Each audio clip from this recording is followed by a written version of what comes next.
Hey everybody, this time we're going to show you the decoder options, sound and light decoder options for one of Rapido's newest releases. Quite literally, I just got this today. It's 24th of April.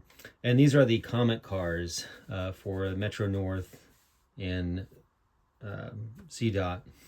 So right now we have one here. I've installed the decoder already in it, so I'll walk you through the features and kind of show you the various aspects. I'll keep the sound off to begin with just because it kind of becomes annoying if you're listening to it while you're seeing, and we'll put on the sound at the end. But the first one is the headlight. So this is in the forward direction. If you reverse, if you hit reverse, automatically the lights will shift to the marker lights.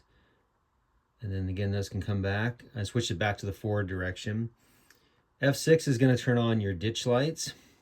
Now, in real life, depending upon when you model these cars, a lot of the lights do not flash on this particular prototype. So I'm going to go ahead and blow the horn, which the horn is a Leslie, I think SM2. That's what the sound file is. So you can see, I'll just show you this real quick. So you see the headlights don't flash. Also, here's the bell. And again, there's no flashing of the ditch lights. I went ahead and made F5. So if you press that, whether you're using the bell or the whistle, this will go ahead and have the ditch lights flash if you like. So I pressed F5 and we're going to hear the horn again. And there's a little bit of a delay on the shut off on purpose. And then again with the bell.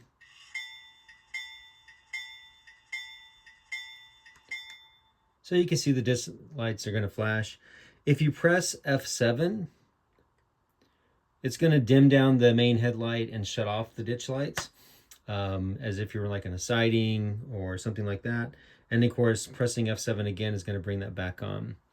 There is full car lighting inside the car, both with the marker lights in the rear and the internal lighting, which is flicker free because they have a capacitor in these cars.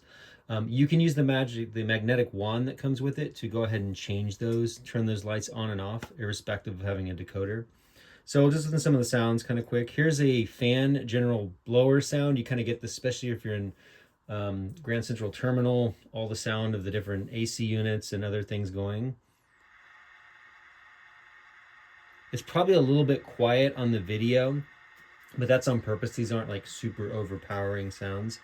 I'm going to shut that off. And then here's a closing door sound.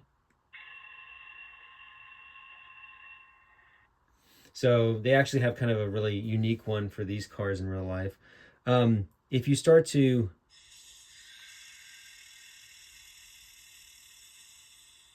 go forward, you can hear there's a brake release. And then of course there's a number of other sounds like flange squeal and other things as well. There you go, you just heard kind of the brake set going on. And if we reverse the direction, what'll happen is that automatically the lights that are on the front will shut off. You can still do the sounds, but it's perfect for MUing because, like for example, the horn sound, the whistle, I'm pressing it right now, but it's not making any noise because it's in the reverse direction for the car. So this means your lead locomotive, if you consist them, is going to be making all of the appropriate noises up at the front of the train, going in that direction, and then this being the rear of the train, again, if the marker lights are on. And just to finally just switch back, you're going to notice, here, I take F5 off there. Everything works again, so not a problem. For installing these, it's relatively easy. Rapido does have a dummy decoder pin inside that you can take out. And in this particular product that I'm selling, it's just a standard FX Loksound version 5 decoder. It's the latest release of that decoder. It does come with the sound files preloaded. If you want for some reason to put on a specific horn or you want some different effects going on, just let me know and I can try to pre-program that for you and talk it over. And also the package will come with an extra speaker. It's just part of what is in the factory packaging. So yeah, hopefully if you guys are interested, reach out you know, grab one of these. It'd be nice to have more more functionality and realism on plenty of these cars that are going to be rolling around. So thank you for your time and effort, and I hope you have a good day.